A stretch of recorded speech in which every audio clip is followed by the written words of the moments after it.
Hey everyone, Psychrayasin here, and in this episode of Creating K, I'm going to show you how I take a panel like this, which is from episode 4 of the webcomic Space Waitress K, and turn it into a more like painted, rendered image that I'll use for promotion, like this one.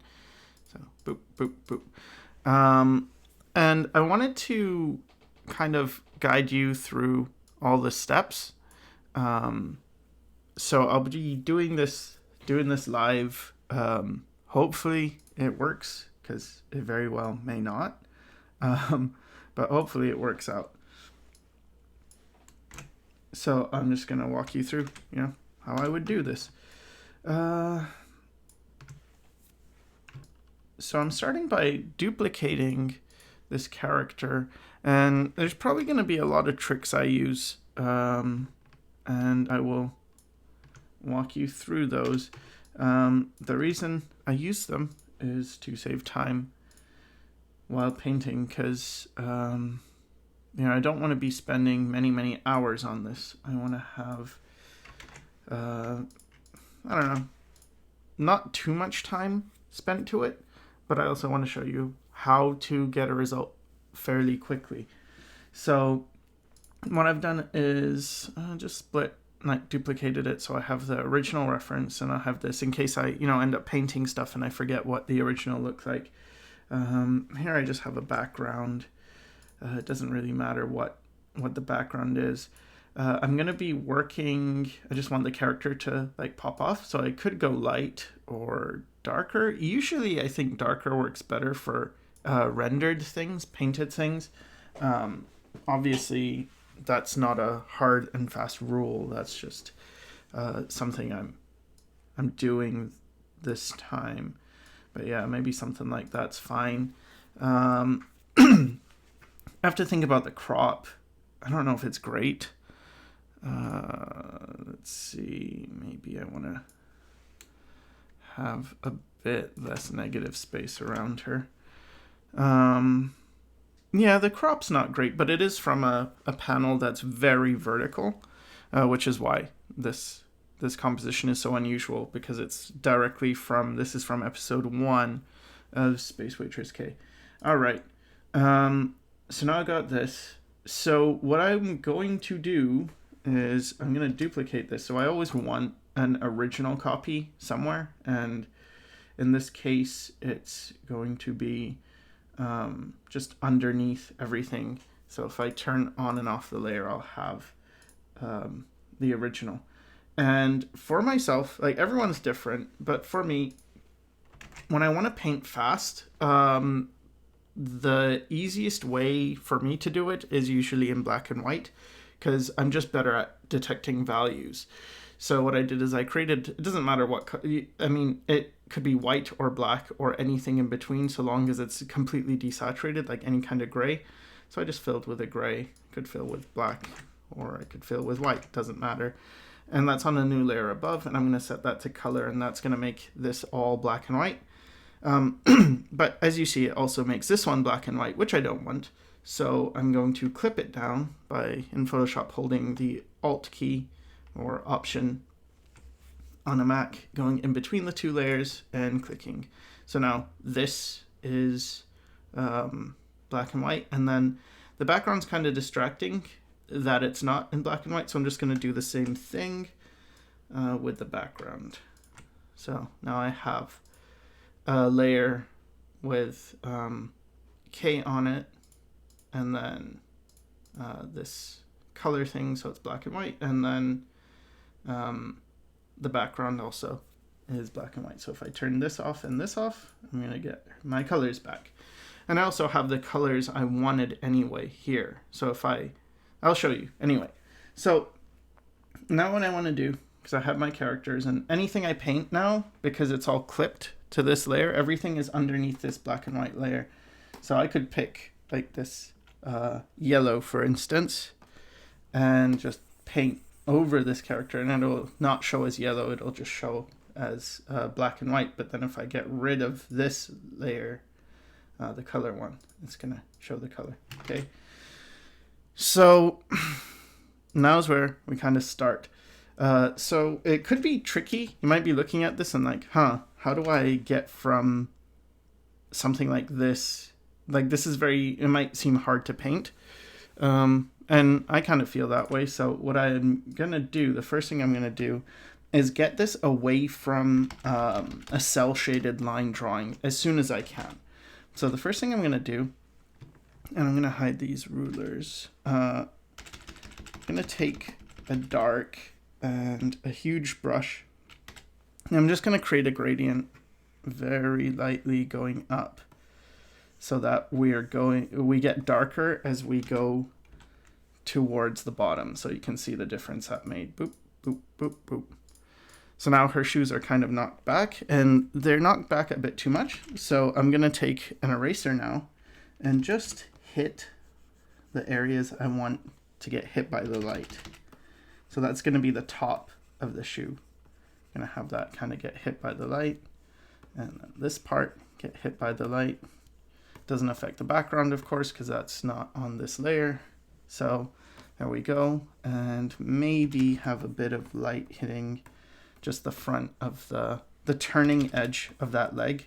So if you think about it, the leg has like a front plane here and a side plane here. Some people like to think of it like a cylinder. That can work, but I try to think of it more like not perfectly like a square shape, but having a definite corner.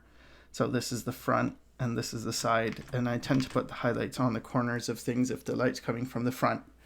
All right, so you can see a before and after, just kind of already is helping to bring things together. Okay, now I'm going to start adding a bit of areas in a bit more shadow. And I think a hard round brush will be fine for this. I don't want to use a soft brush too much, because what happens with a soft brush is you'll get a very airbrushy look, and that can work sometimes, but for this I kind of want it a bit more painterly. I might change my mind, but in that case I can always smooth things out, and I'm just hitting areas that are going to be in the shadows or not hit by light. That's probably a better way of explaining it. So the area of the hair that goes behind her head, I imagine, is going to get much less light. Again, I'm not super concerned about things being perfect right now. I'm just trying to get it away from being super line focused. So kind of being rough about this, and I'm just painting with the colors, like with the values, not with the colors. I'm completely ignoring color right now. So these eyes are going to get darker. So with my style for K, I have certain things I've included, like, I draw the pupils like this. But if it was a painted thing, if it was realistic, I wouldn't be doing that. So what I have to do is sort of go in between them. Now, I might not go fully realistic, so I might keep elements in the style, but I'm definitely going to go more realistic and then tone it down if I need to. So because I've done a few painted versions of K, but I wouldn't say I have a version of like what I think she should look like.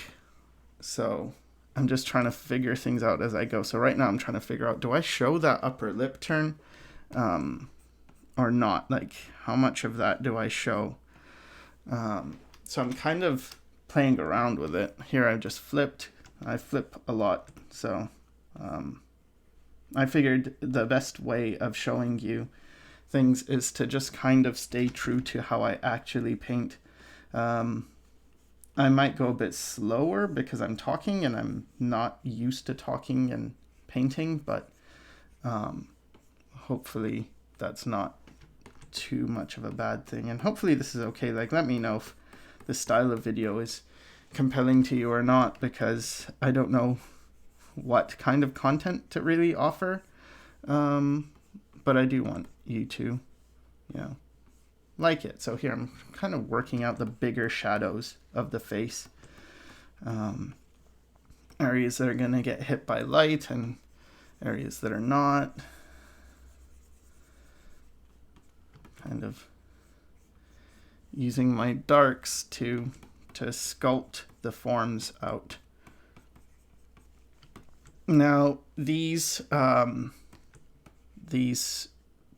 triangle things on her cheeks are actually a type of tattoo, which is it glows. So what that means is that these are, or at least a little bit, they glow. These are going to show up in the shadows, but it's very weak, so you could almost treat it more like it's just very reflective. Kind of like with, you know, bicycles or something, if you wear those, I don't know, are they stickers? I don't know, those things that make it so it lights up. So I just want it to be a couple values lighter on that area. I'm just looking for quick spots where I can describe the form. So is there anywhere I see that I know what the form should be that I can quickly put that in? And for me, like this flap, I kind of know what the shape of that is, so I can define it. So I'm going to be jumping around and trying to make things more three-dimensional where I can. The ear is going to overlap this side of the skull, so I imagine also the skull is turning down. This area might get a bit darker. Now I'm also going over those lines because I don't want the lines in the end. This is going to be a rendering, so we're not dealing with line, we're dealing with values and shapes. So here, just gonna lightly go over it, so all this is gonna sort of fade. I'm allowing it to be a bit rough because it's shaved head. Well, it's shaved head. her hair is shaved, so I imagine it's gonna be not perfect. So that's kind of looking like what I want it to look like in terms of messiness. Okay, now the hair is going around, so here I'm kind of trying to describe the form a little bit. I don't want to be drawing every single hair strand, but the initial lines I made were more for myself to get a sense of the turning and the way this hair is going over.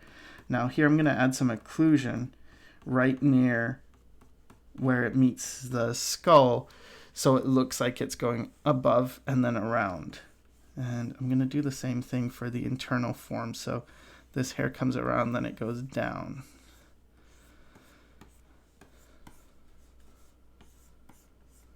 Okay. And then at the top here, maybe it gets a bit more dark, but then maybe there's some reflected light hitting around. So a lot of this is just trying to guess what things would look like. Not necessarily that is what they look like, but more using intuition to figure out, okay, what do if this was real, what do I think it would look like? Like maybe this arm is deeper in shadow because it's a bit further away because the light's coming here. So this entire side of her face, not her face only, but this entire side is a bit darker. Whereas this side here is lighter. So lighter, darker. And what I can do with the eyes, for instance, is I can indicate that the light's coming from this way. So this area is dark. I'm not going to get a highlight there anymore. And then it hits this side. So when I'm doing the cel-shaded thing, it's much less important to be accurate about lighting. In fact, I'm not going for accurate lighting. I'm going for things just explaining the character in a very understandable way. So I'm using things like formulas with the eyes, where I'll kind of draw the eyes always similarly, and the highlights don't necessarily make a tremendous amount of sense, and the lighting is not, it's not perfectly accurate. But that's okay, because the purpose is a bit different. But when it comes to paintings, you really do need to consider all these things. And in terms of what brush I'm using, I like hard round brushes just because I guess I've used them a lot in the past and I just get used to them. But you could really use any brush so long as it is meeting the needs. So now I have to think about certain things like, does the lower lid show? Is her, do I kind of indicate that going around? Should I shrink her eyes? Like for this one, you can see I took the original and I had to kind of shrink the eyes quite a bit to make it more realistic so it would feel correct. And that's to escape the uncanny valley thing where, this so far it's looking all right, but I might have to shrink the eyes a bit, so maybe I'll deal with that later. But that's a consideration. I don't necessarily want to, but I don't also feel like I definitely don't. Like, oh, I'm not going to do that. That's off limits right now. It's like, no. It's not that it's off limits. It's just, might not do that. And here I'm just darkening the eyelashes and kind of making them a bit more fuzzy as a shape. So again, these are so definite as a line, these shapes in the line art, that if I just look at it for too long, it can be kind of intimidating. How do you make this look three-dimensional? So what I have to do is I first have to get away from it being a line. So I fuzz up the edges, I make it more hair-like. I don't worry that it's not perfect. I just need to get away from thinking about things in terms of line. So she probably has nostrils, I would imagine. They're not indicated in the cel-shaded view, but they would be there in the realistic view or version. So including those, thinking about where the nostril would be, where the wings of the nose would be. And then I kind of do this fairly frequently. I didn't really notice just how much, but I'll paint the thing kind of definitely, like that, let's say, but then I'll adjust it to be the right value. So then I have the drawing, and then I'm just dealing with either value or drawing. I'm not trying to match it perfectly. Like, this is something you probably can't get away with in other media, traditional media, for instance. But it is something you can do digitally, so why not? Again, one of the best things about digital is the speed. You can get things done way faster, so I feel like you should use it for that. Like, every medium has its kind of trick. With watercolor, you get a lot of interesting accidental effects. With oils, you can really blend things and blend them for a long time. You get really rich colors. So pretty much with every medium, there is some kind of cool thing that comes with that medium. Some interesting, I don't know if you want to call it a superpower, but something like that. Like, every medium has its thing that it's good at. So with digital, you can keep changing things. You've got so many tools that it makes sense to use them all and not necessarily not use them. I mean, there's arguments for not going overboard with them and maybe not using them just because you don't want to become reliant on something. But when you are dealing with trying to get something done fast. That's one of digital's biggest positives. And so I think you use what you can. So I'm having to think a lot about forms, values, planes, things like that, as I'm doing these lips and when I was doing the nose, because these are super subtle things. So if I make the lip like this, it's very different than if I make the lip like this, for instance. So every tiny change makes a pretty big impact. And in the very simple version, I can get away with sort of indicating the lips like this, whereas in the rendered version, I can't. But I do know what Kay's lips look like, because I've drawn her realistically before and I've thought about it. So I should be able to get them right. I know there's going to be a highlight on that lip. Like, this might look weird. I think there's something off with the nose. One thing that happens as you paint, and happens to me a lot, is as I paint, especially up close, I start to lose perspective. So I see, for instance, like the nose ends here. Let me just do it with red.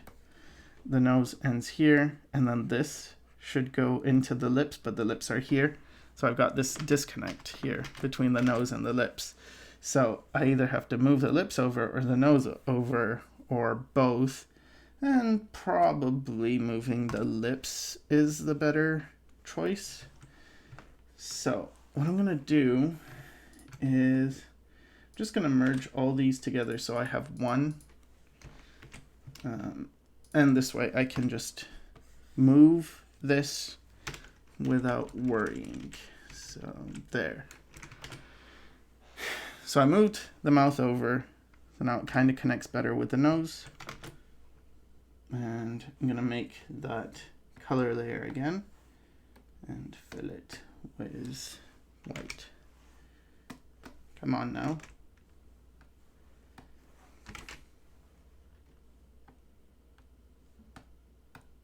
Sometimes the hotkeys don't want to work for whatever reason. There we go. Now it filled. All right. So now I can keep painting and not have to worry about colors if I end up getting some colors. So after I move the mouth, I notice that it's quite wide, so I have to actually move this in as well, I think.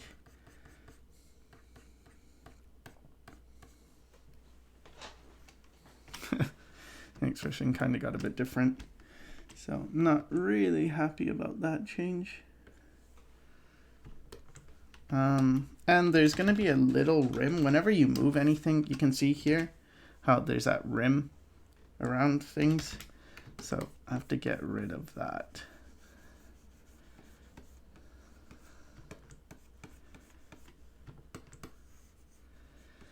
So we're still in the black and white, and I'll spend a fair bit of time in black and white before I get to color, but I won't spend too much time, I feel like, in black and white, because I do want to move into color as well, because there's certain things that kind of are just better if you're working directly in color.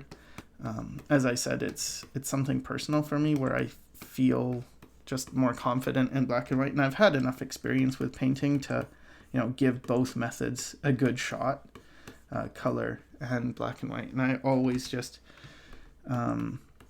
do better subconsciously. My subconscious kicks in much better in black and white, so that's why I'm doing that. All right.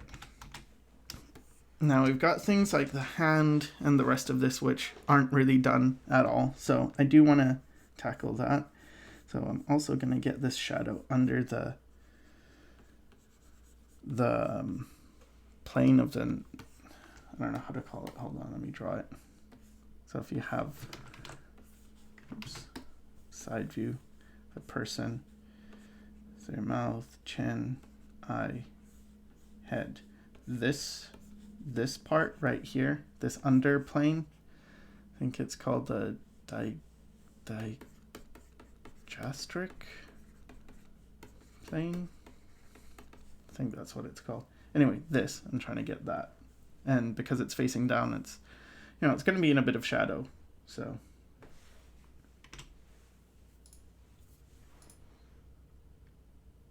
going to darken that. And also keep this soft as you go from the chin into that plane. It's a very soft, gentle turn. It's not a hard turn there. And then you're probably going to get some reflected light underneath that. But I still want it in the shadow, so.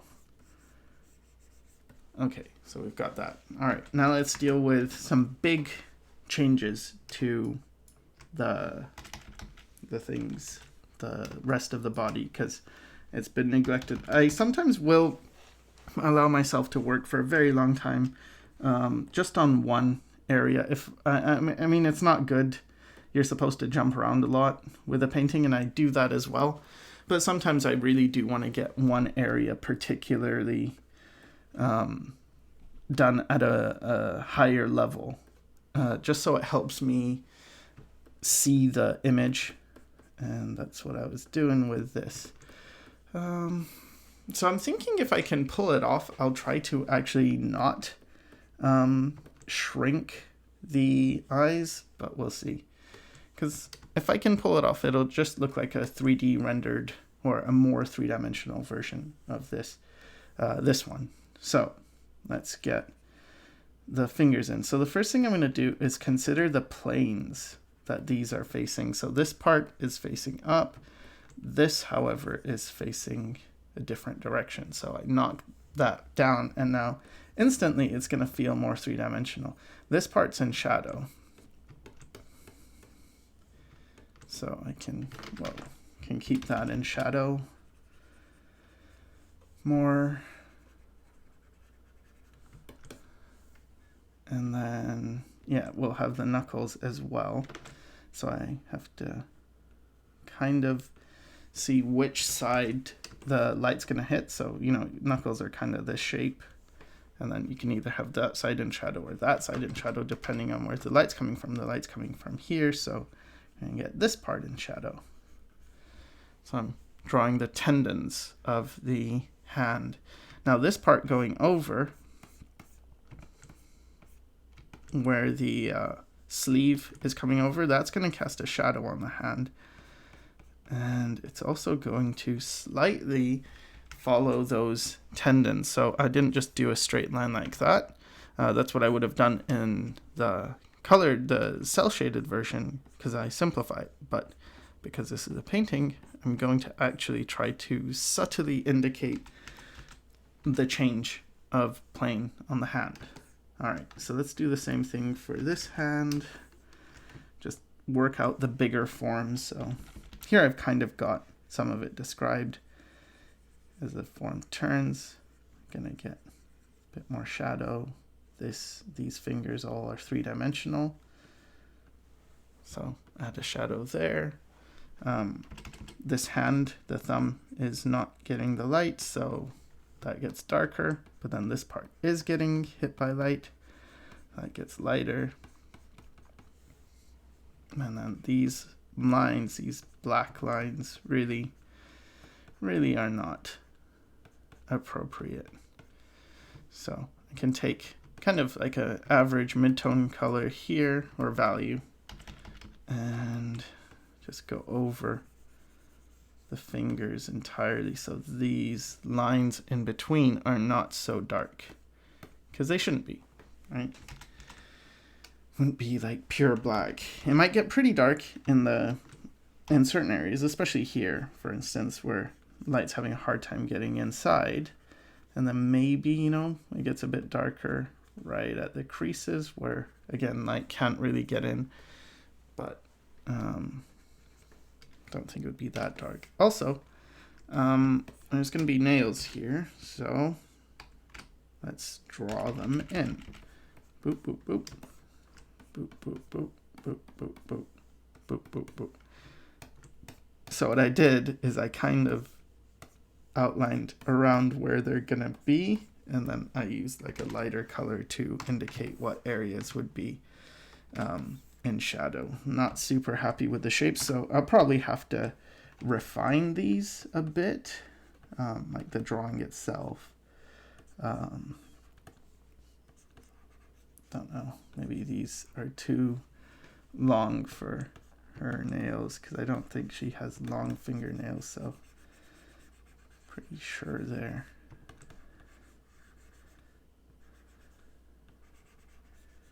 shorter.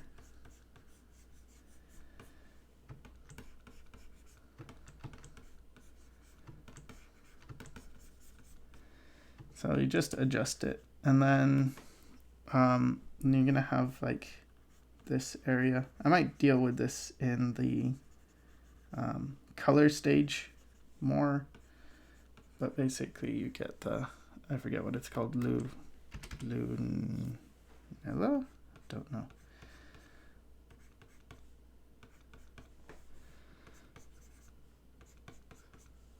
So I'm getting kind of the reflectivity of that nail.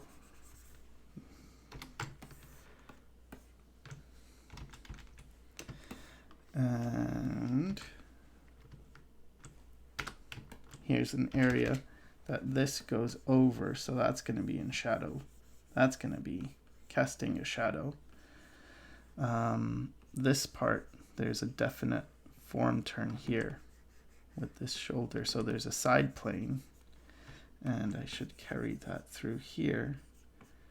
So like there's this plane and then this plane. So I want to show that, so I'm using the shadow to show that. And then this is skin, so it's going to have a softer turn to it. You're not going to have, you know, huge shadows. You're not going to have like this thing where the shadows are super dark. It's very subtle. You might get a bit of dark right in that armpit.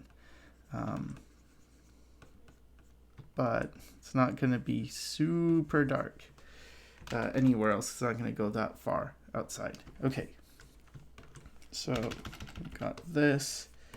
There's a big fold here. Probably more folds here as this creases. Probably get some folds here as the fabric is bunching up. This whole area is going to be darker because it's under.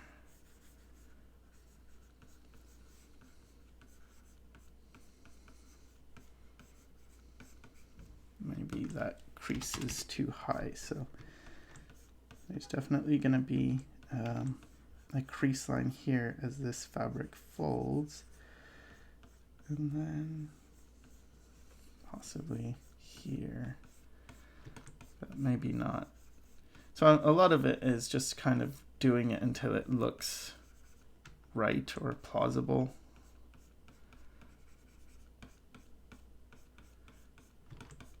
Trying to think about how the folds would go. Maybe something like that. Then you've got some folds going down to this area.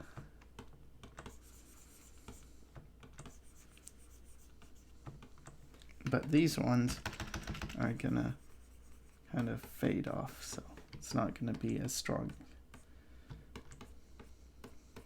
as this one, because this crease where the arm turns is very severe.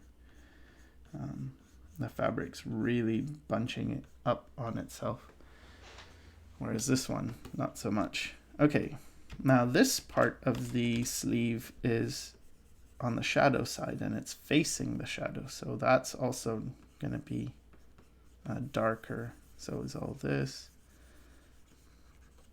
Now, I'm not really mixing the character with the background yet. And that's one of the things that you really do get in paintings, is you can sort of blend the background and the foreground together. And And that's something I'm definitely going to do. But right now I like having the borders where I can just, you know, paint everywhere and it only affects the figure. Because then I can worry about, I have to think less about the edges involved. Like if I want to go to this edge here, I can just paint and then it's fine. There's no problem. Okay, so underneath the breast, it's going to get darker, but there's going to be a lot of reflected light. So it's probably going to be darkest here, up here at the terminator. Then it's going to go darker as you go down. So something like that. Now, I know this this clothing that she's wearing is kind of thick, so maybe it's cotton or something. Not exactly sure. So I know this is going to be a softer edge. So I'm going to go in and try to smooth out that line, but also treat it as if it's a rounded form. And I'm adding a bit of a highlight here just to show that this is three-dimensional. So it lets you know that there's a corner here and there's a degree of thickness, that this is a fairly thick fabric. It's not super thin. All right.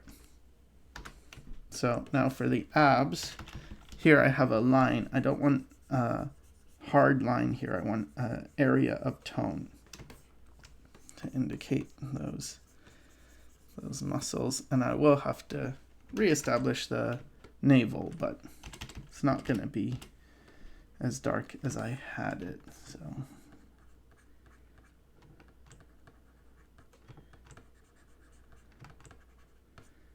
something like that.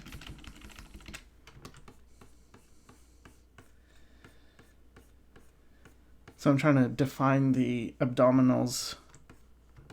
There's going to be an underplane to them as they go lower. And then there's going to be a plane change here as well, which will create the definition of the six packs, I guess.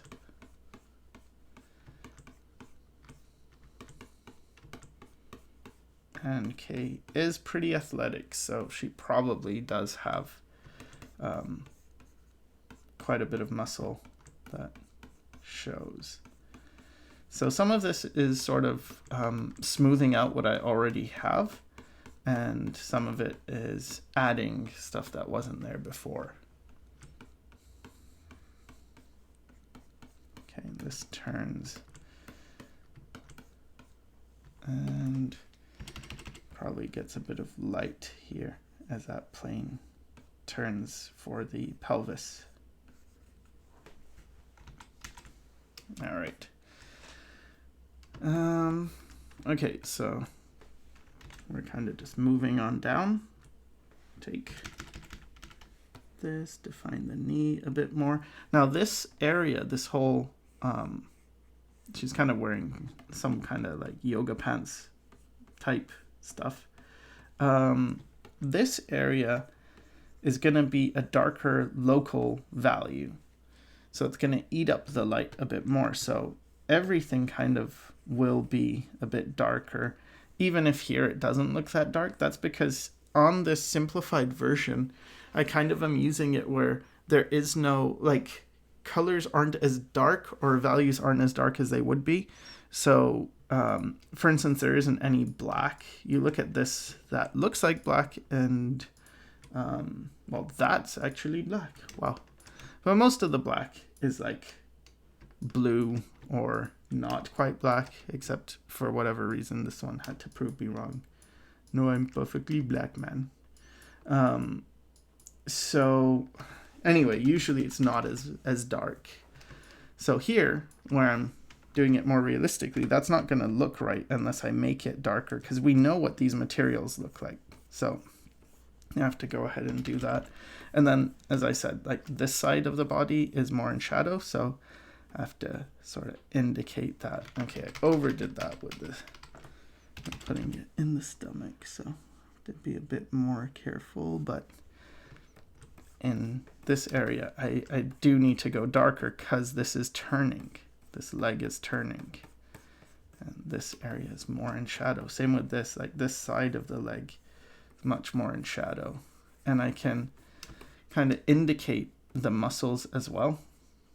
Like this muscle, by having a smoother transition, it shows it's a muscle. And then having sort of a harsh transition shows it's like a form turn that's more strong. Just trying to see exactly where that would be.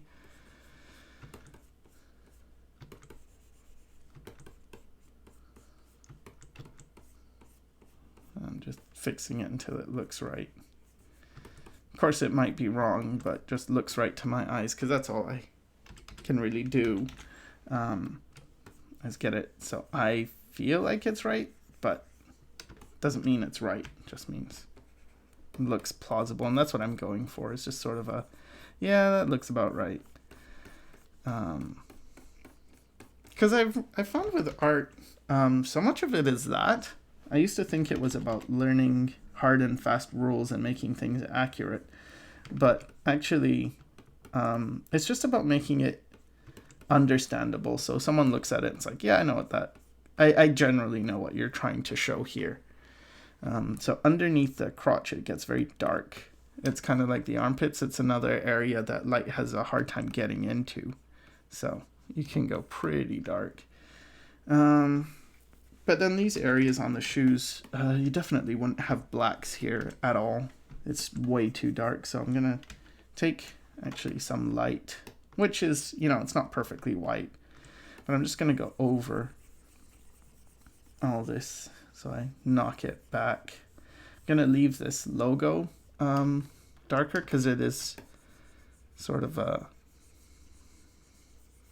it is actually black probably, or a dark, but the lines on things are not. They don't go that dark. Okay, so here, get that thing in, and I'm getting rid of a lot of the lines, but I'm painting them so they just kind of disappear. I'm just taking the shadow color and using that to go right over those lines. So now there's no more line. And I'll do the same thing here too with the leg, because it might get, the value might get darker as the leg turns, but it's not going to be black.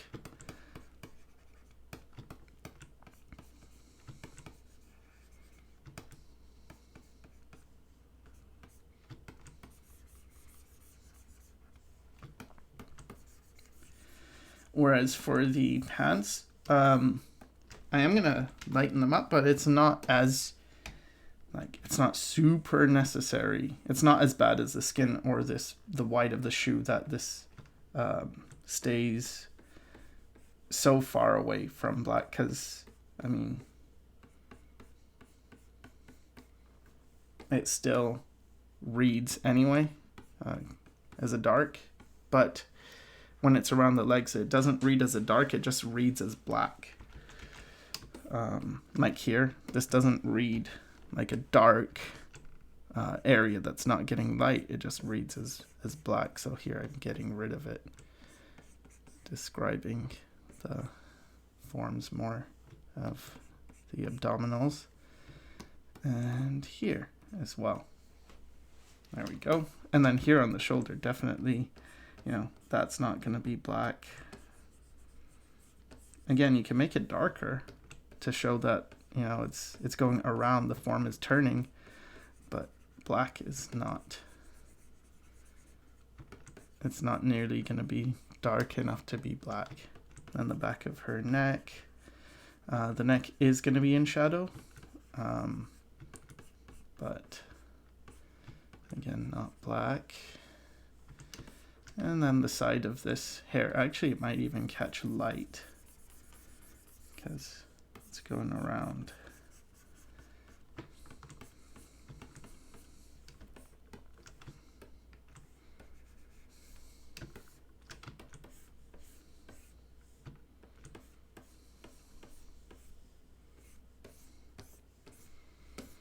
So there's far fewer lines than there used to be. And much more just forms.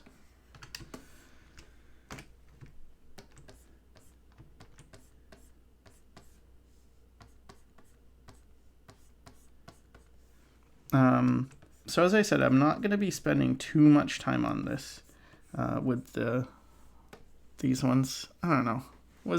It was a bit of time, but you can see just how messy it is. There's a lot of brush strokes here.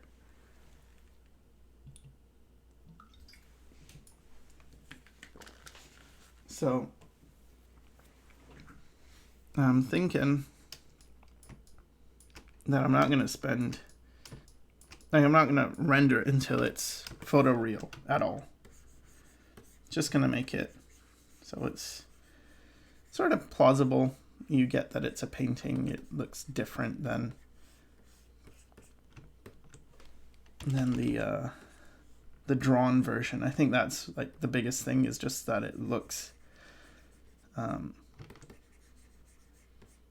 like you get to see something different. So what I think with rendering, and this is kind of what people have told me, is it sort of it makes the world feel a bit more real. At least to some people, that's what it does. So that's the reason I'm doing it here. I'm just kind of defining some of these folds on the shirt a bit more.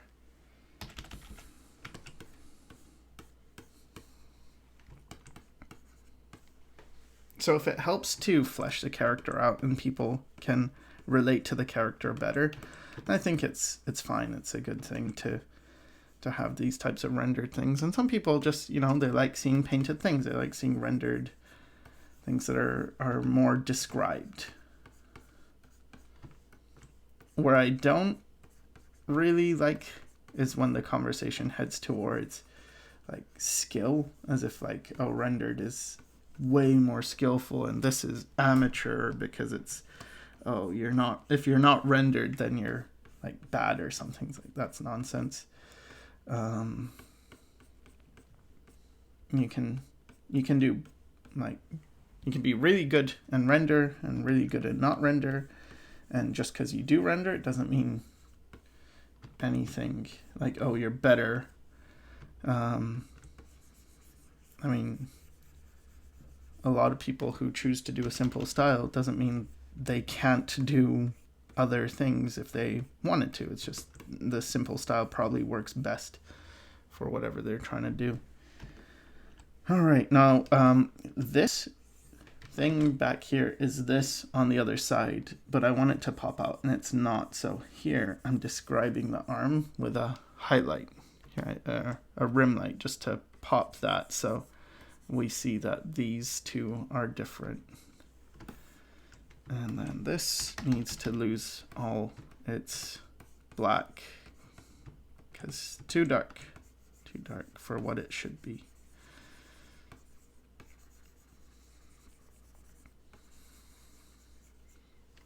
All right,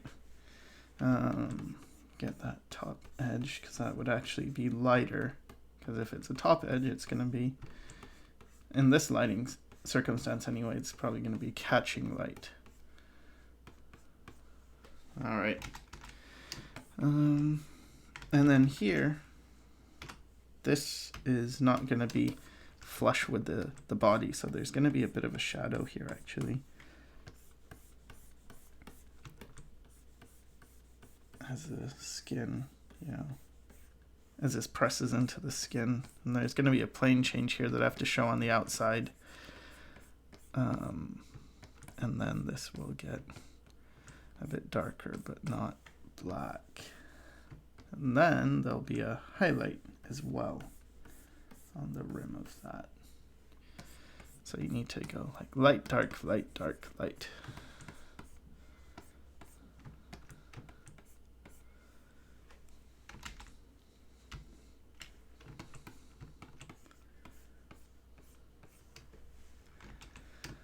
And all right, so that's skin. So she has like two materials on her pants. The back one, I imagine, is more like a mesh or a dark but transparent-ish. And then the front is just more opaque. All right, so just the shoes are gonna get pretty dark near the bottom because it's hard for light to get that low. So that can be pretty dark. But these creases aren't gonna be dark at all. If anything, they'll catch light. So can add some light there and there and there.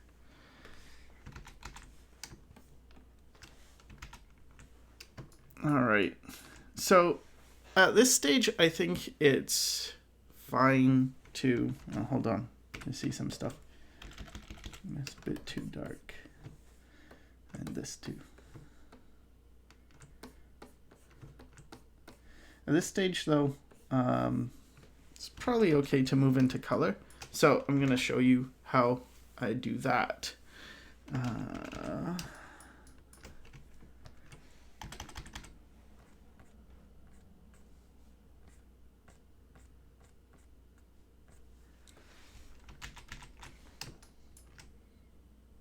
Yeah, but I'm going to take a quick break just to refresh my eyes before I move from one stage to the other. And this is something I really recommend people do, is make sure you're taking breaks, because if you don't take breaks, what'll happen is you'll get used to seeing all your mistakes and you won't be seeing them anymore. And then later when you do see them, maybe after you've posted the work, that sometimes happens to me where I suddenly see all the mistakes and it's like, no. So yeah, just gonna take a quick break now. All right, so took like 5-minute break or so. It wasn't long, but the important thing is just that you're not looking at the piece. So that when you come back at it, you can kind of have a fresh eye. So yeah, gotta knock that down. And otherwise, guess we can move to color. So when I do color, I use a lot of tricks. And that's because if I don't, it takes a really long time. And I just find it easier, for myself anyway, to deal with stuff that's there rather than stuff that isn't. So if I have colors down, I can adjust them. But if I don't have colors down, it's kind of harder to, pick the perfect color. So this is going to look really messy before it looks, like it's going to look bad before it looks okay. Just bear with me on that. All right, so now we have the colored version and the black and white version. So the first thing I do with, and actually what I want to do is I just want to take this, and actually I don't have to do anything. I keep this. Okay, so I'm going to use this one on its own layer as a mask whenever I need it. And what I'm going to do with this is combine this with this. So these are going to be on the same layer. The background and the character. And before I do that, just want to add a gradient to the background. So it gets like, we see where the light's coming from. Maybe the light's up here. And then it gets darker down here. So I tend to use big soft brushes for gradients. They work well, and I've got a lot of control.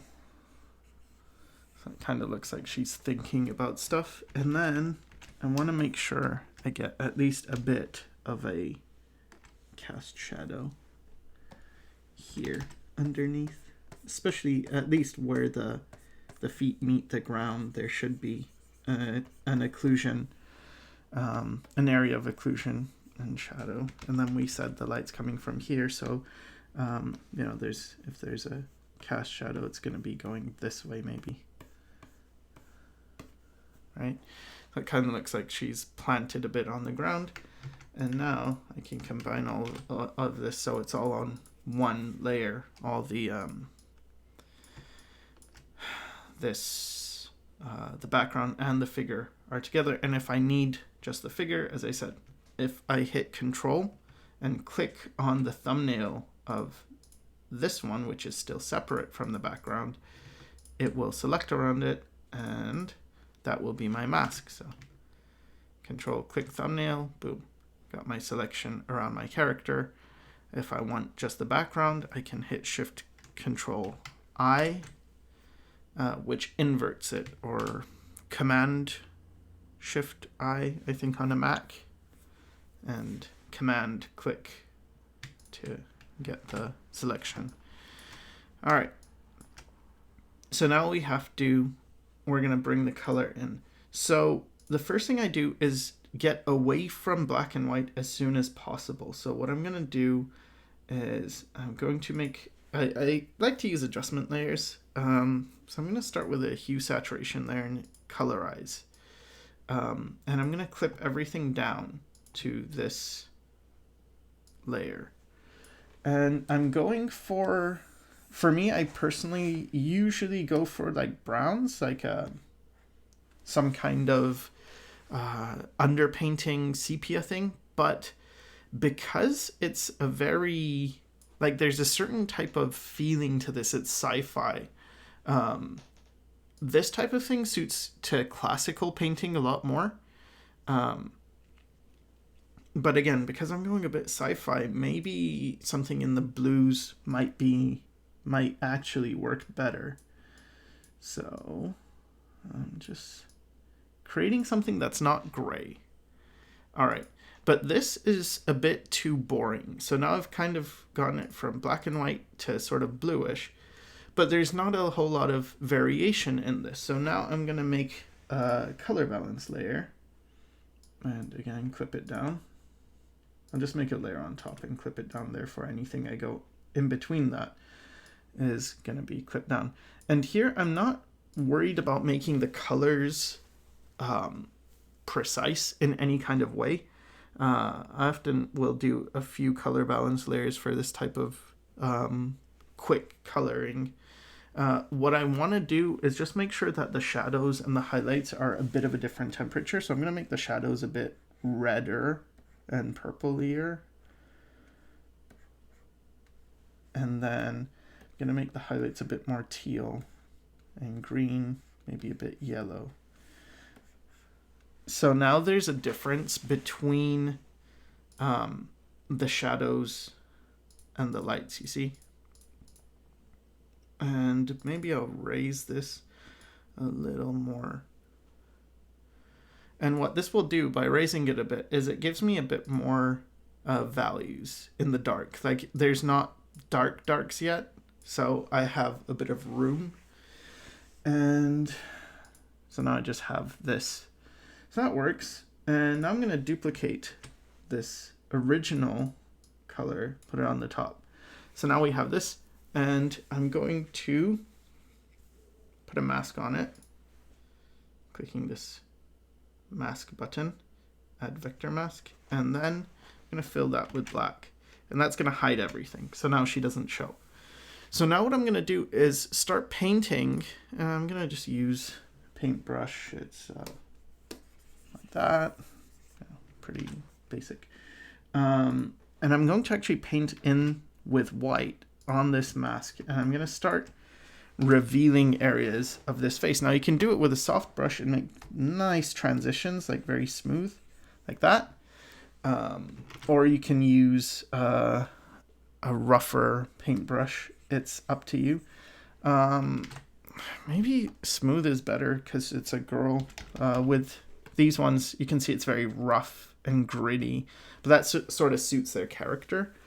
So what I'm going to do now is think about where the light is going to hit and sort of reveal the color in the light.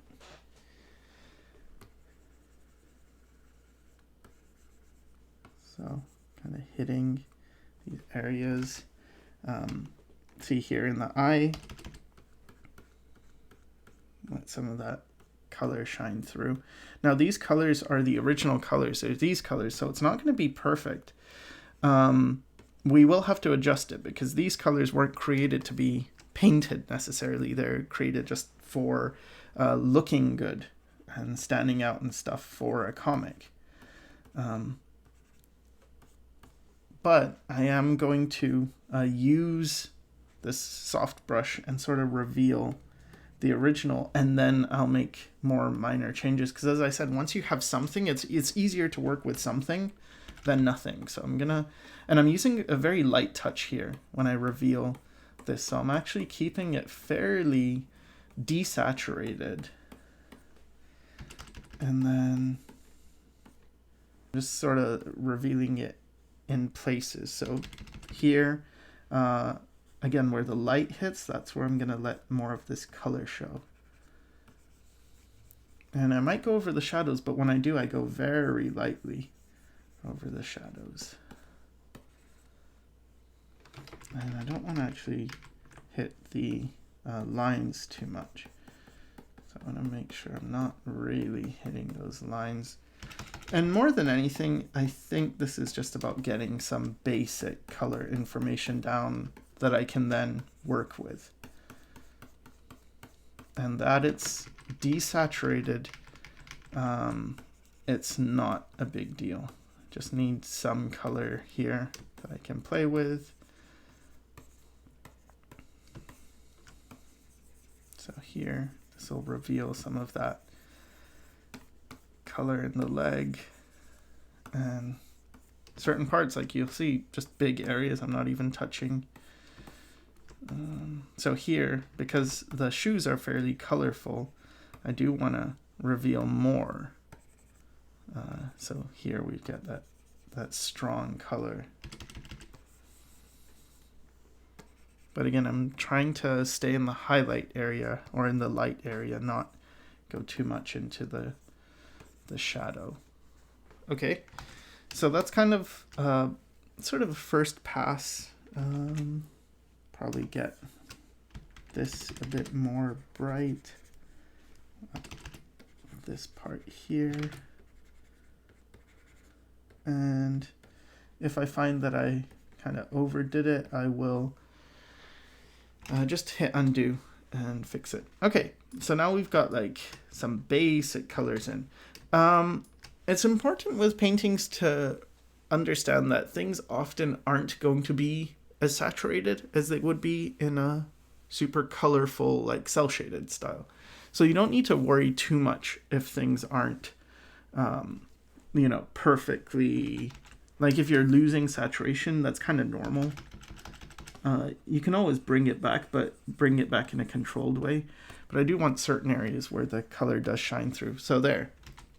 Now I've got, some rough colors in. So now I'm going to go back to painting. But now I can paint and actually use the colors I've got. And I can think about, areas that I want to adjust. So, for instance, the ears might get a bit more reddish.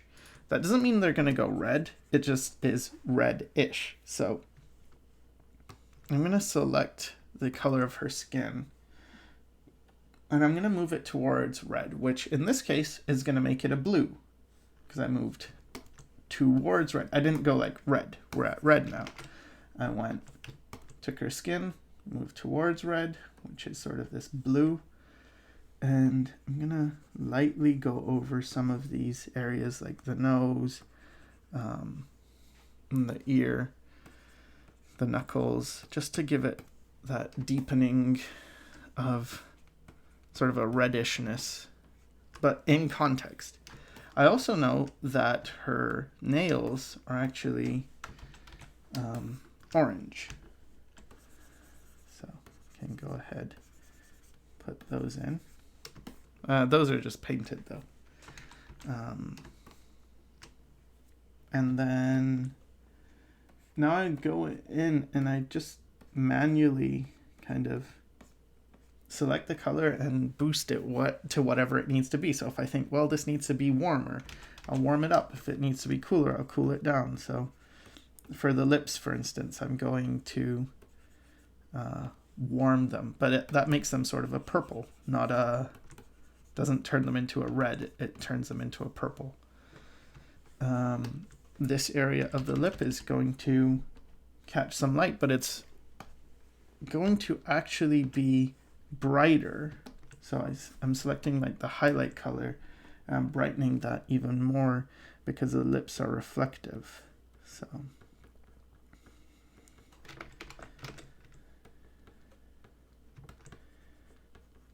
and here I'm just painting on a normal layer. I'm using the brush with a bit of texture and just putting in some of those highlights. Need to get a bit of the underside of the lip indicated, and you can see like fairly quickly it's already starting to take on sort of a feeling of being somewhat colored. So I'm gonna go ahead and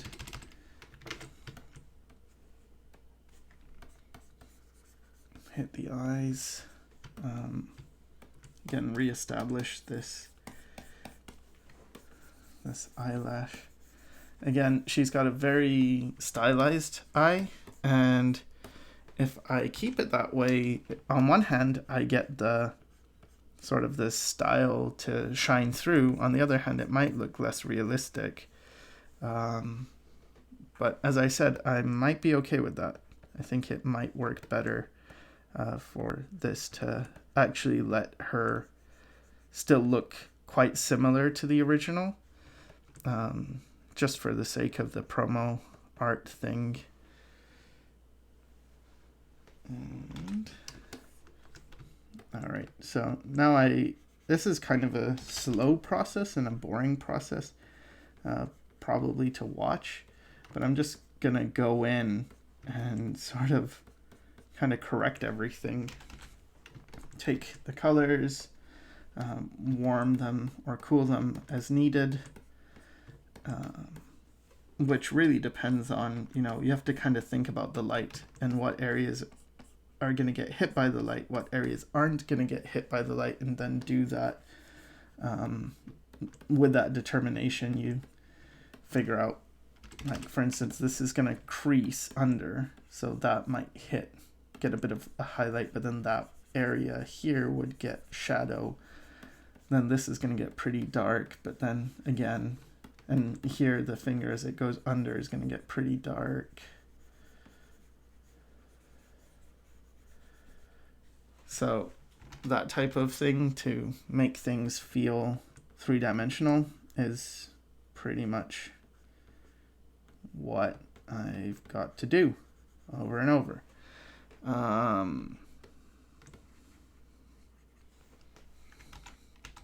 And this is, as I said, it's fairly tedious and dry. So I don't know if it's good to subject you to all of it. I originally said I would do this real time. I guess I can, or at least I'll do as much real time as I can, and then I'll, if necessary, maybe I'll work on it some more. But this should get you a general sense, because I wouldn't skip anything that what am I trying to say? I wouldn't skip anything that's like different, that shows like, well, you wouldn't look at it and be like, oh, how'd you do that? Because I'm kind of showing you how I'm doing it. But if I did skip anything, it would just be like, well, this is just more of this for a couple of hours. But maybe I'll just, for this one, I'll take it to a point that's passable and get you through each method, and then if I need to, you know, like take it a bit further, maybe I will. But yeah, so here again, I just take the color as I find it. So here, take the color and then just put it where, you know, the light would hit. So the shadows are much more related to each other. They've all got this kind of bluish tint to them, but the lights are the part that hold the colors, or I should say the midtones within the light side. It's the part that has the color information.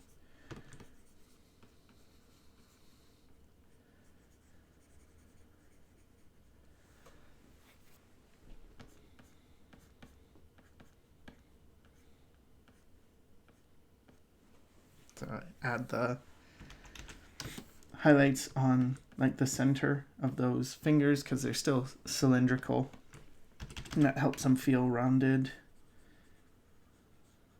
A highlight on the thumb there that goes behind.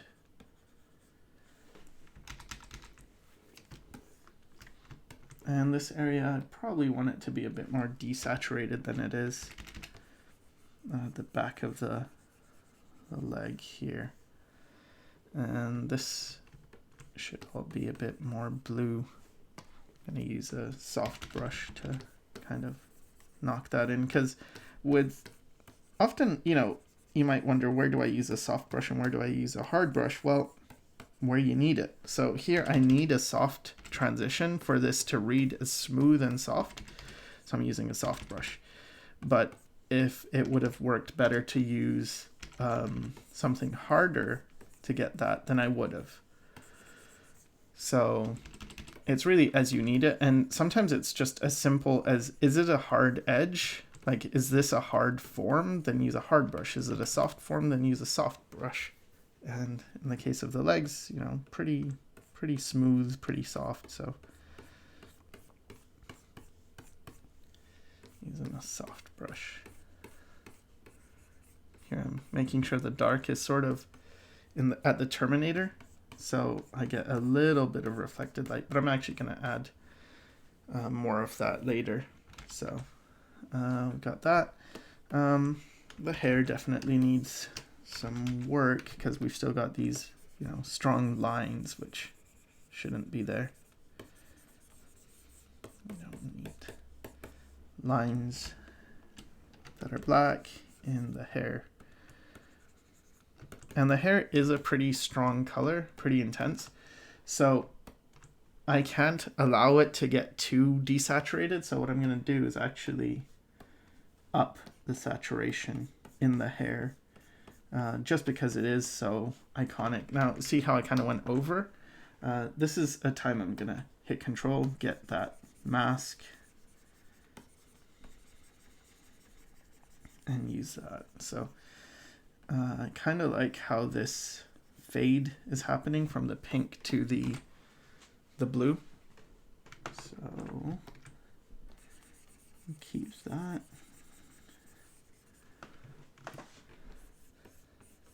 And hit a bit of this side.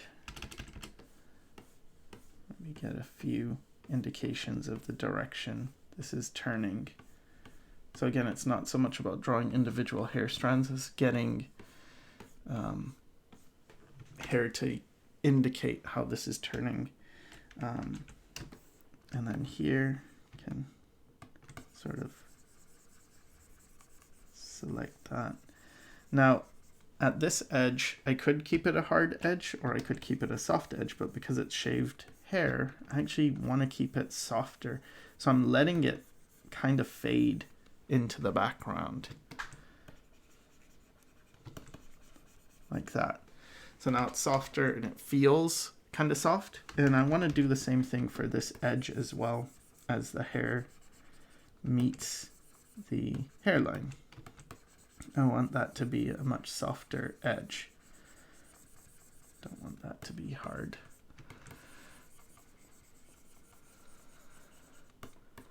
Now, there are some lines that are showing through. I'm actually okay with that. I think it looks kind of interesting to have just areas where the lines sort of show through.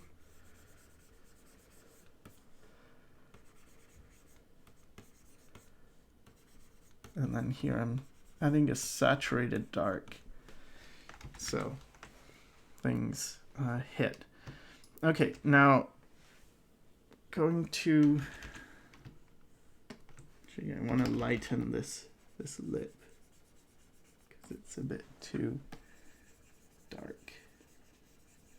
I want it to be more subtle.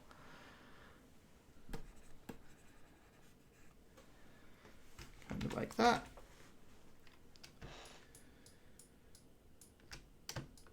And I guess I can try hitting it with some rim light. So this is going to really pop it. What I'm going to do is make a new layer and set it to linear dodge. And I'm going to pick like a kind of a desaturated light gray. So like in between white and middle gray, maybe around there. And just gonna reveal the edge of things. So what I need to do is make sure this doesn't go outside of this character. So I'm going to select the character, get my selection, then I'm going to hit the mask, and now I've got this layer masked. So anything I do, it's going to stay within this. Okay, so now with that, I can start popping this character out from the background. So this is the shadow side, this is the light side. So on the shadow side, I'm going to start with the rim light, and that'll help to define some form. So one of the important things to note with rim light is once you start putting it in, things might look off in the beginning. That's okay. Just don't worry about it. Let it be off. It should look fine as you add more and more.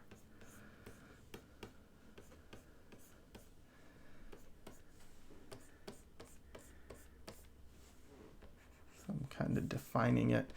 And some of this, admittedly, is just guesswork. I'm just kind of trying to imagine where the lights would go.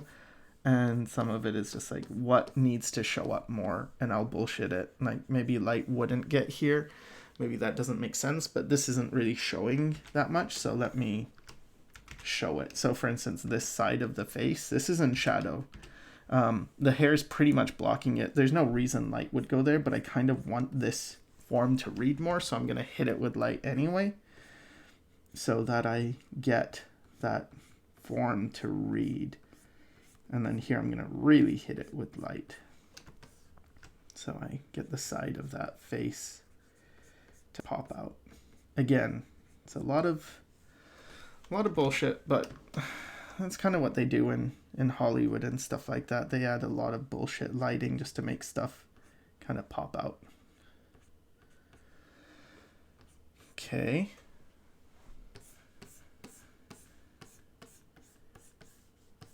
And the lights, imagine, are gonna show off how this hair has a turn to it. And then the side of the nose, I'm gonna hit that with a pretty strong light to define it. So you really get to see the shape of her nose.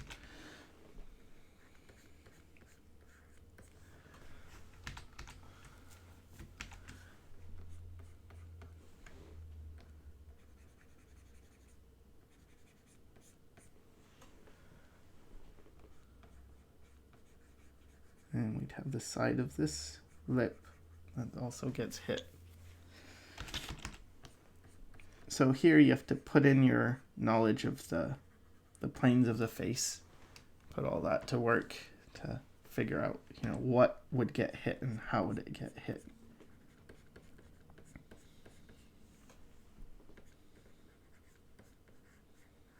So here I want that finger to stand out. So even though the rim light doesn't really make sense, it does make the figure stand out more.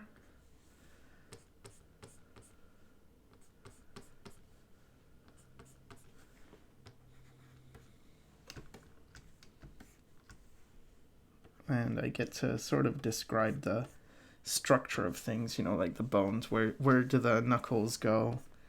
I get to sort of refine all that. And then here she has the kind of the segments in the cloth. I can also define those a little bit.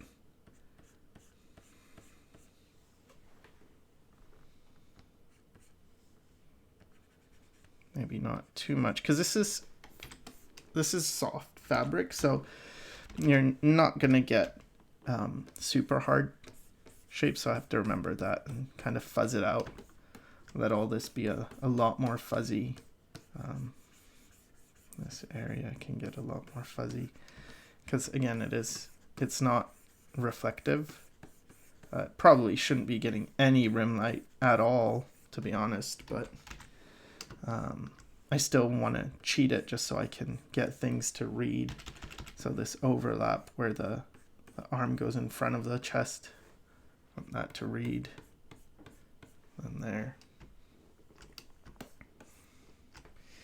Now here, because it's skin, I do want it to be a lot more reflective and sharp.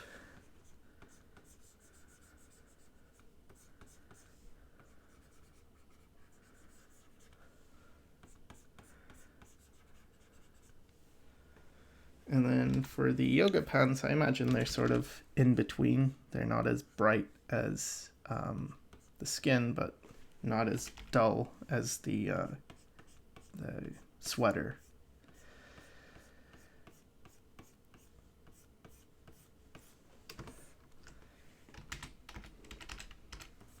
And because this is on linear dodge, I don't have to worry about changing the color or anything like that. I just have to think about my my planes and fundamentals and things and get this to pop out.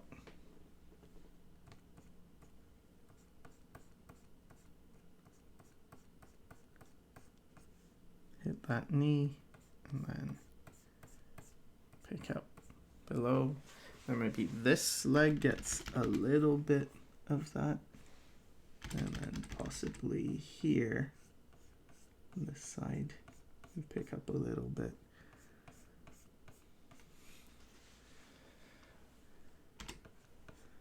Now I don't necessarily want you to look down when you see the figure, so I am going to focus more of the saturation and excitement up there than down here at the shoes, for instance.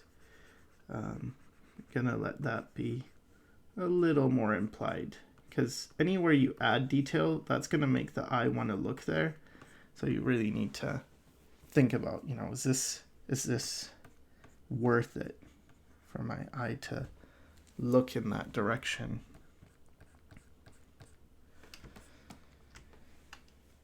All right, and maybe here, just to, again, to cheat, I'll pop out this as if there's maybe a light coming from the other side and sort of hitting the body.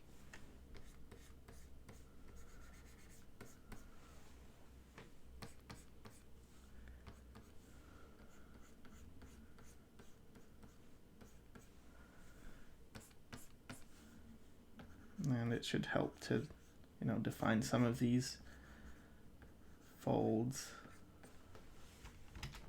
I got a bit too sharp though, so I'm gonna fuzz those out a bit. And maybe top of the hair can also get a bit bright on that edge. All right. So yeah, so we've got some basic lights in now. Maybe I'll make the pants a bit more shiny. Okay, so now I want to add some reflectivity to these eyes. They are not round enough, so I'm going to use a hard round brush and kind of a light bluish color. Just going to paint maybe where the light's hitting these eyes. I'm just going to erase it. So I put in some light tone, and then I'm just going to erase it. What that's going to do is it's going to look sort of like a reflection in the eye. And that's always nice. And then we can focus on the highlight itself. Now, for the highlights, I tend to put in like a manual color, like this blue, or green, sorry. And then maybe there's barely any highlight on this one. So I'm using this, and then I'm going to manually bring it up in intensity to white. So you get this sort of bloom effect. And maybe I'll add a bit of highlights here to show there's some moisture on the eye. All right, so now we have that. Now I want the hair to be more punchy, because it's punchier than Aria's, but it's not punchy enough, especially because it's such a strong element to her. So I'm gonna copy the mask that I had here on the linear dodge. So the way to copy a mask is you select the mask, hold down Alt or Option, and drag it to the layer you want, and that duplicates the mask. So I'm going to set this to, I guess, overlay. I'm going to actually pick this hair color, which is her actual thing, and just hit that pretty hard. I even let it sort of go over the edge. Maybe I don't want to do that too much, but in some areas maybe it's fine. And I'm actually going to put it into the shadow. So the shadow is starting to get this purple. Now I'm going to overdo it to begin with, and then I'll knock it down. So there, that's where it's too much. Now I'm going to start knocking that down by just lowering the opacity of that layer. So that's full, that's none. And maybe, actually, you know what? I should just lightly use a soft eraser and go over some of this so it doesn't look just like a pure light. I still want that purple in the shadow, but not that strong. That will let me keep some of this in the other areas. So, okay, it's off, there's fully on, and I actually don't mind it being quite bright. Maybe that's good. So turn it on and off to see what you think. Maybe I don't want it so much in this part, in the shaved part, so I'll get rid of that. All right, so now we have some of that, and we can also, maybe, I'll see if I want it. So I'll add a soft light, and I want the, again, I'll copy the mask. I want the soft light to be something that's the color of the light. So maybe the light's like a pale green, and I want to hit the tops of these forms with this soft light. So top of the cheek, top of the nose, top of the lip, top of the chin, top of the shoulder, even this area of the sweater, this part.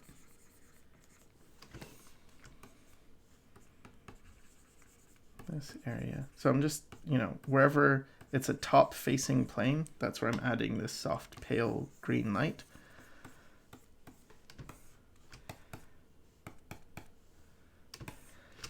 And I really think of digital painting as painting with light. So let's do it before and after, see what that adds. Maybe it's a bit too strong, so I'll turn it down. But I do want a bit of it to show. Yeah. All right. So there, we got a bit more stuff. Now, I guess I could add some stuff in the background. I'm not sure. I could pop things. So what I can do is, here's just a normal layer that I don't think it has anything on it. I'll just make a layer. I'm going to do the mask with the character on it, but now I'm going to hit Control I on when I click the mask, then I'm going to hit Control I, which will invert it. So what that's going to do is it's going to make it so anything I paint, not on that layer, on this layer, make sure you're on the right layer. Anything I paint is going to go behind the character. So that's actually kind of cool. Let's see if there's anything stupid I have. These are just brushes, Deharm brushes. You know, something like that maybe. Pretty cheesy, but maybe if I just tap something and change the colors a bit, probably adjust these colors anyway.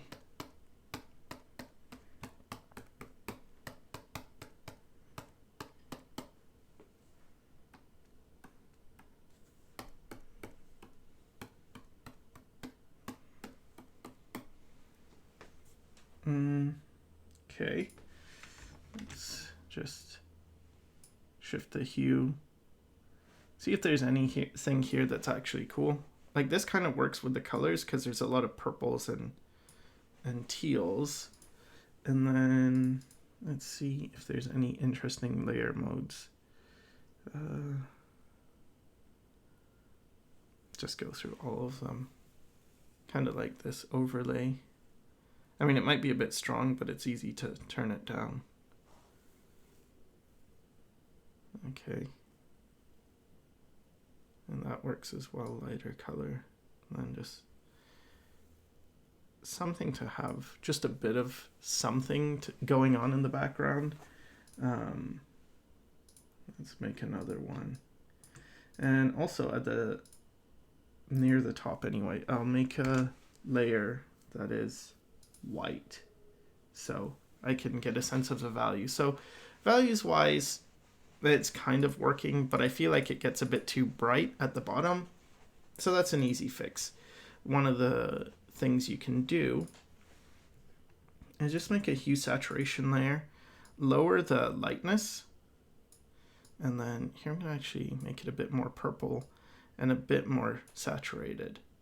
So now I have like the whole thing got a bit darker, a bit more purple and saturated. And now I'm going to create, I'm going to go using a mask. I will go from the top down and do a gradient. So I only want it about to start maybe halfway and then go down. So now what I've done by creating this gradient is it's just got a bit darker at the bottom. You can see as I turn on this before, after, which leads your eye up. And I want your eye to be up. And then there are other tricks you can do. Like if I want you to look right here, I could like hit it with a color dodge. Pretty cheap, but effective. And the trick is to use something desaturated and dark.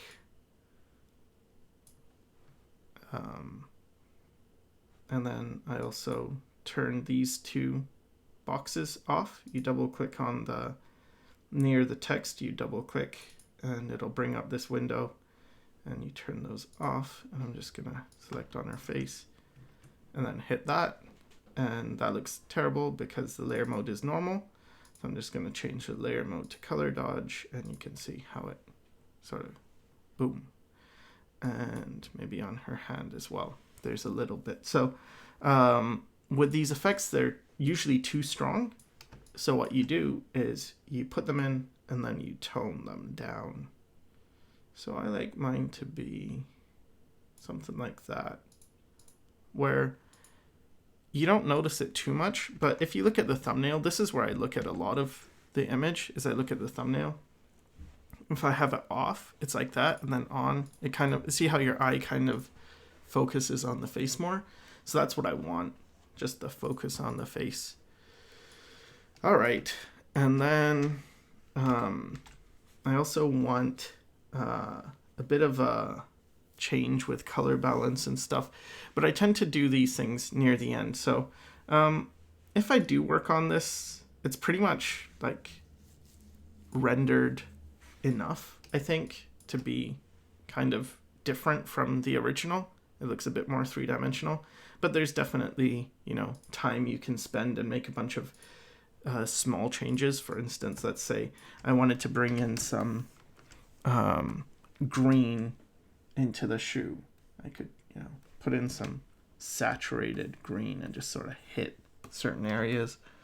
And that can be nice to get like sort of an effect going of almost iridescence. Just sort of playing around with colors, putting things like maybe the ankle bone needs to be lighter, a bit cooler.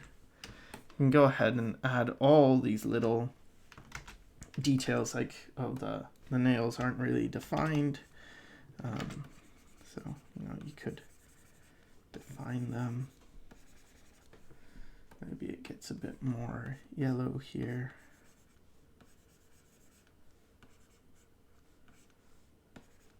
There's perhaps a bit more highlight here around the nail.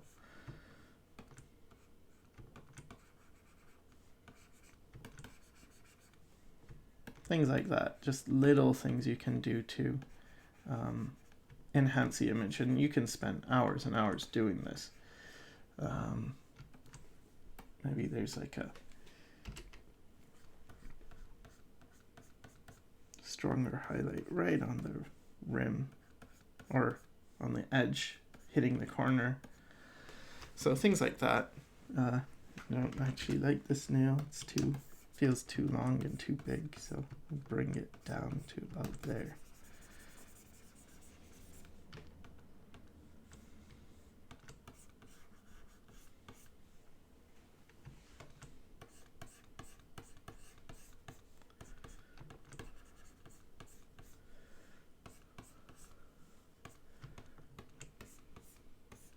And you can spend as much time as you want doing all these minor changes.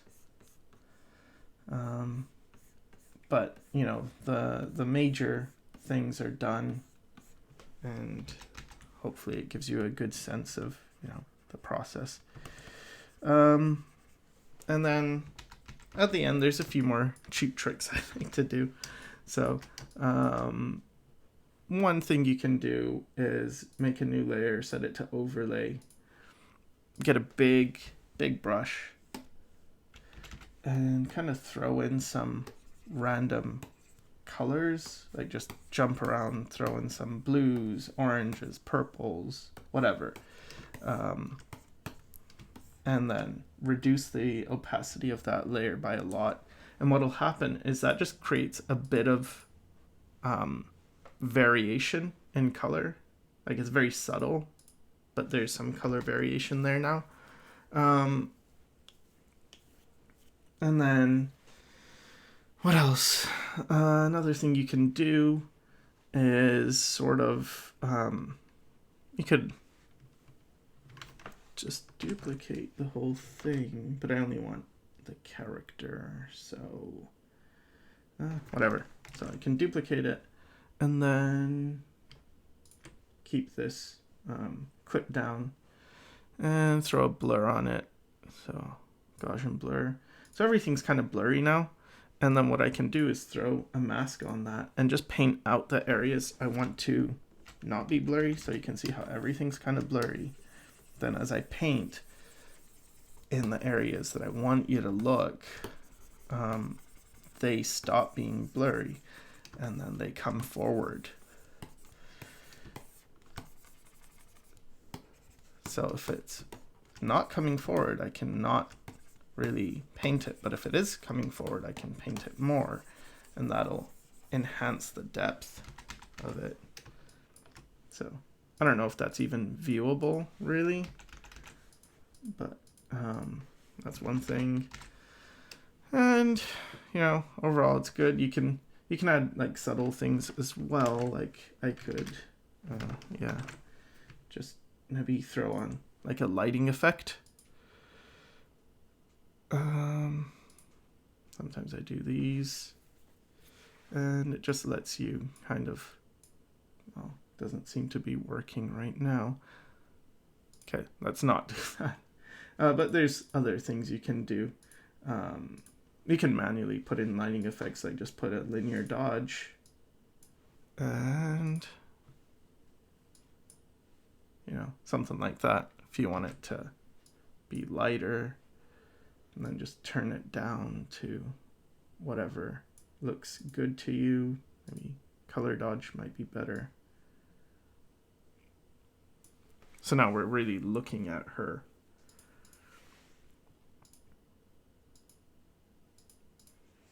And probably the last couple of effects I like to do, using 0 saturation and 50% brightness, get a pure gray, and I fill this layer with noise. So filter, noise, add noise. I make it, doesn't matter if it's Gaussian or uniform in this case. I'm going to just make it a bit bigger so that the grains are fatter. And then I'll set this to soft light and bring the opacity down to like 7. And what that did is it just added this slight noise variation everywhere. And what that does is it makes it so everything kind of becomes cohesive. It all sticks together more. And then at the end, I usually throw on a color balance and go wild with that. So I can see what I want. I tend to move the sliders up and down and see, is this more? Do I like it more? Do I like it less?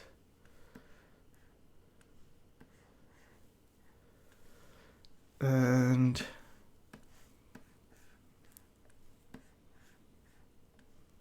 kind of like some of the greens and the blues because they pop the hair out a bit more.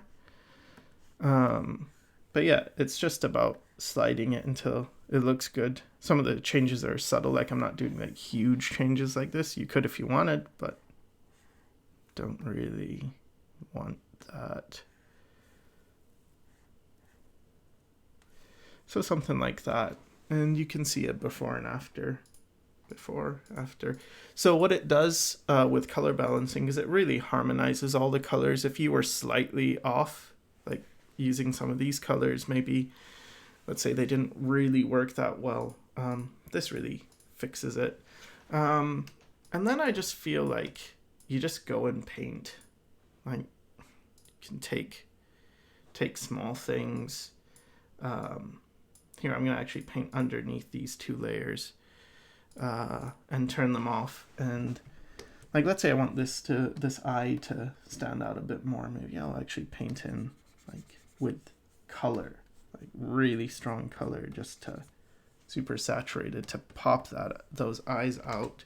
And then you can do all sorts of little things to, make things just a bit more strong.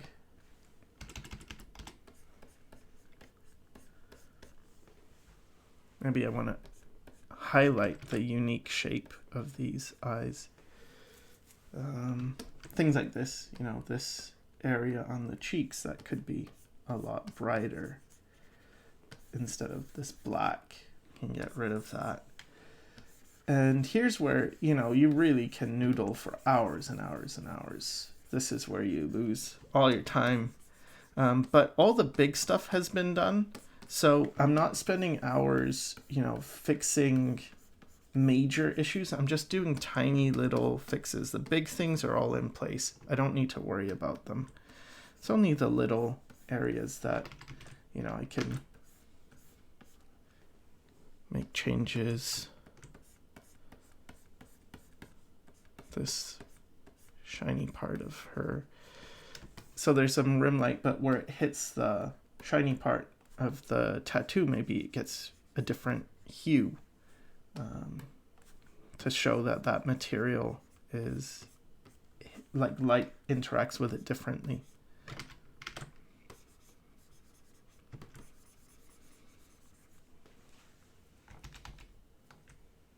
So there it kind of feels a bit more ethereal now and interesting.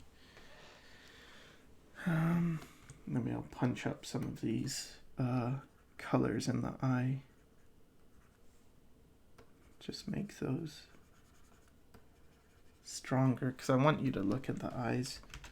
And then some of these areas that are a bit, you know, roughly indicated, I could go in and even add, you know, some subtle details like the eyelashes, make them actually lashes.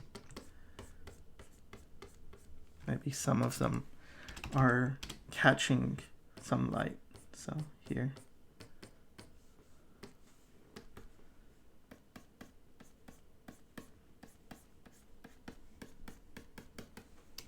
And maybe there's some hairs as well that are, you know, just some stray hairs.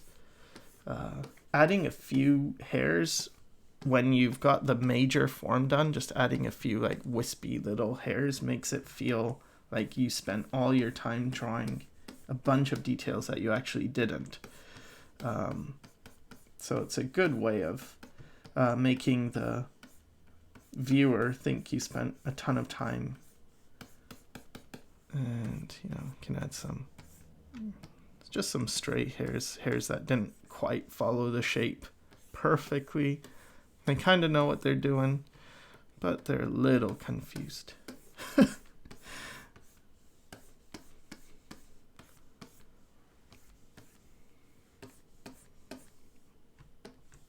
And these types of little changes do make a difference in terms of level of detail and finish, like before, after, right? It just kind of makes it feel a lot more detailed. But it's just because I put it in certain areas. I didn't go do everything. So yeah, with those color balance and everything on, that's it. So let's see. Let's do a before and after. See where we were, where we ended up. Boop, boop, boop, boop. So there we go. Some rendering of a panel. Hopefully this was entertaining or educational or something for you. Let me know what kind of content you want to see. You know, is this type of stuff interesting, where I just take a cel-shaded panel and I turn it into a painting? Do you want to see more of that? Do you want to see other things? Leave it, like, write it in a comment, and I'll read it and try and give you the type of content you want. So yeah, I hope this helped, and thanks for watching.